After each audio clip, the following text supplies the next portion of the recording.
Hey guys, and welcome to another brand new video. In this video, we actually have some pretty crazy news because Fortnite itself, aka Epic Games, is now literally getting sued. Now, as we know, a lot of these big game companies and everything else in between, there is the occasional big drama or like something bad happens or there's like a bad bug or information leak or whatever it might be. That does happen. But this one is actually getting, crazy enough, a Fortnite addiction lawsuit where Epic Games is now facing class action suits now from parents. So as of right now, Fortnite is quite literally, unironically being sued for being, from a lot of parents saying, a little bit too addictive for their kids that are playing the game itself. Now, we're going to talk about this because it's a very intriguing, weird, and I guess somewhat has a little bit of merit, but it's also one of the craziest things I've seen so far. So if you guys want to give your thoughts as we're kind of going through the story, feel free to down below, and as well, make sure you guys are subscribed with the notifications on as well for the brand new PlayStation 5, Xbox Series X, and $500 giveaway.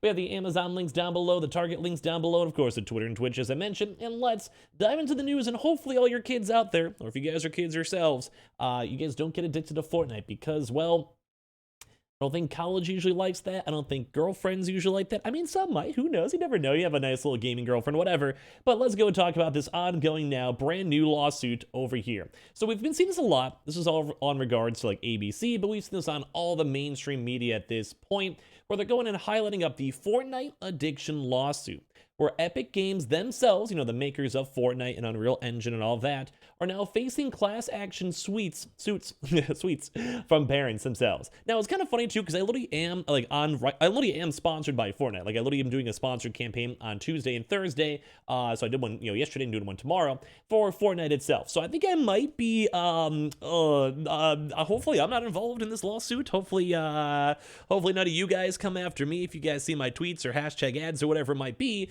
But it's kind of crazy just to go and see like, what is even going on here? So let's give you guys the deets. So Fortnite has a worldwide audience right now of over 80 million players.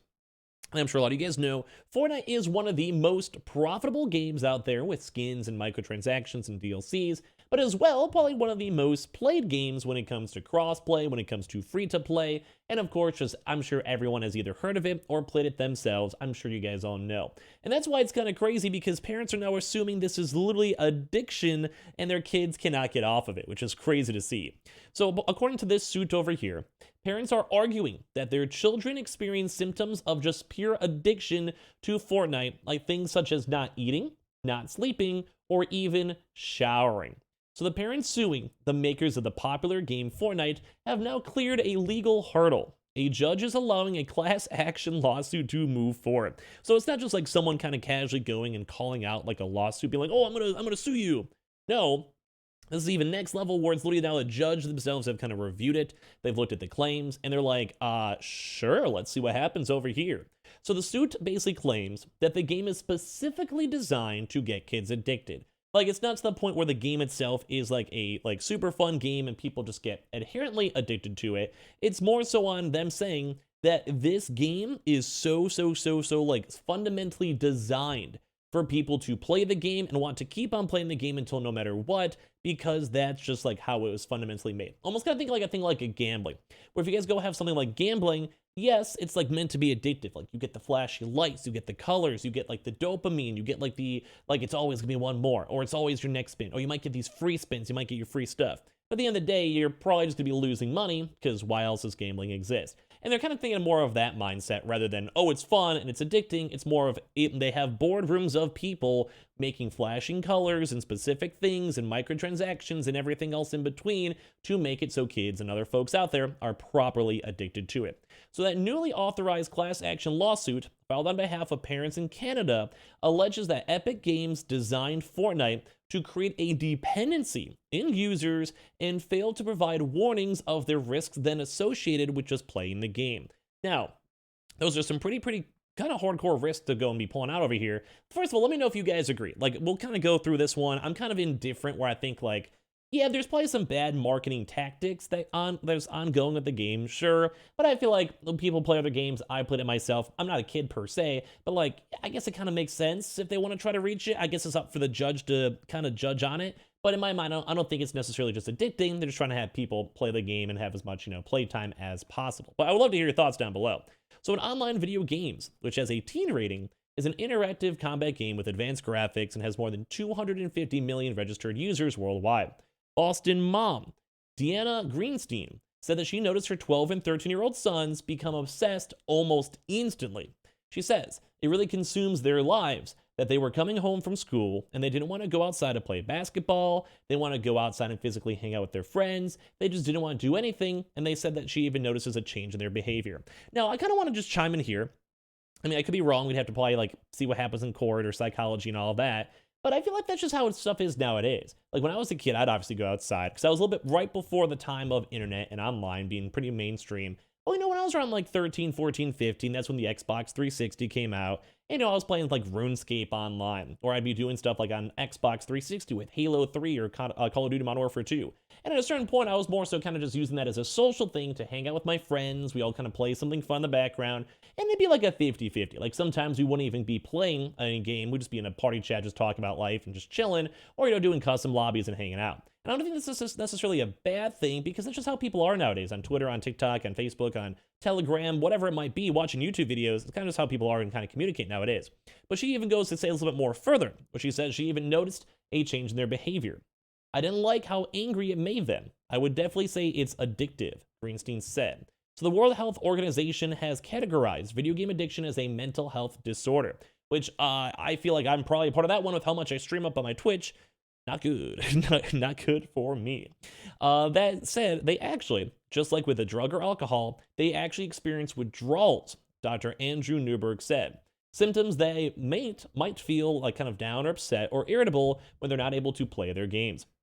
Now, I mean, at the end of the day, it's kind of a weird thing because if you have like professionals and doctors stating this, they might have a proper case, but I'm not really sure how much this would hold up. Because I'd also kind of say that sometimes kind of comes down to parenting. Now, I'm not a parent, so I feel like me talking about parenting is kind of a kind of a lame subject. You guys can sass me for that one for sure.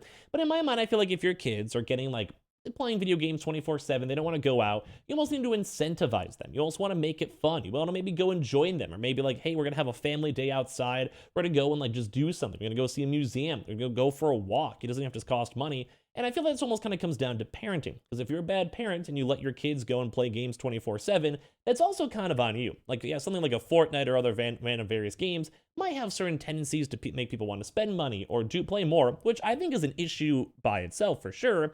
But at the end of the day, I don't know, it's a little weird. I feel like you also have to step up as a parent and not necessarily try to sue the cause of it, because what's going to happen in the future if there's another brand new game that comes out, like 3, 4, 5, 6, 7 years down the road, and they kind of have those same feelings. Like at some point you have to more so parent your kids and kind of, be on top of it. But like I said, I'm not a parent, and I'm sure someone watching is. It's not really my place to say. You guys might have a different perspective from me. Or sometimes just want to go and sit down and relax after a hard day at work, and I'm sure a lot of parents watching, you guys are pretty hard workers, so I'll give you guys credit. So, basically, Epic Games themselves is pushing back, vowing to fight these allegations in court, saying the claims are meritless. In a statement to ABC News, the game maker said, "We have industry-leading parental controls that empower parents to supervise their child's digital experience." It's kind of what I was saying too, is that you could definitely go and like limit internet. You could also go and limit like who can play. I think consoles have like a set timer if you can have like a 2-hour timer, let alone if you just put it on your phone for a 2-hour timer, you can go from there. So questions now on whether the class action lawsuit filed in Quebec could pave the way for similar suits here in the United States and kind of set the precedent.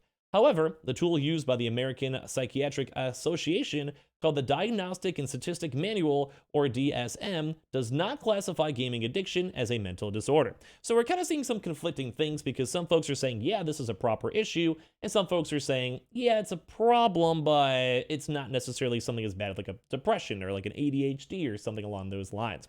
The people filing it would have to convince the court not to go with the DSM, said David Glass, who is an attorney and a former psychologist. At this point, it is unlikely. There is no U.S. courts that have gone with who versus going with the DSM. So as you guys have seen, we've also seen other articles too as well where they're basically calling out Fortnite too as well and calling it addictive and many other various ways all throughout the years. So what do you guys think? Is this something that you think has some legs up in court? Do you guys think this is something that's actually should be affected on? Or is it just more of a case of bad parenting, and they should maybe go and watch their kids a little bit more? Would love to hear your thoughts and comments down below, and as well, make sure you guys are subscribed with the notifications on, as well for the brand new PlayStation 5, Xbox Series X, or $500 giveaway. We have the Twitter and Twitch stream down below. We also have the Target link and Amazon links too as well if you guys want to check those on out for the ongoing drops. And I appreciate you guys all so much for watching here in the first place, and make sure you guys don't get addicted over here to Fortnite.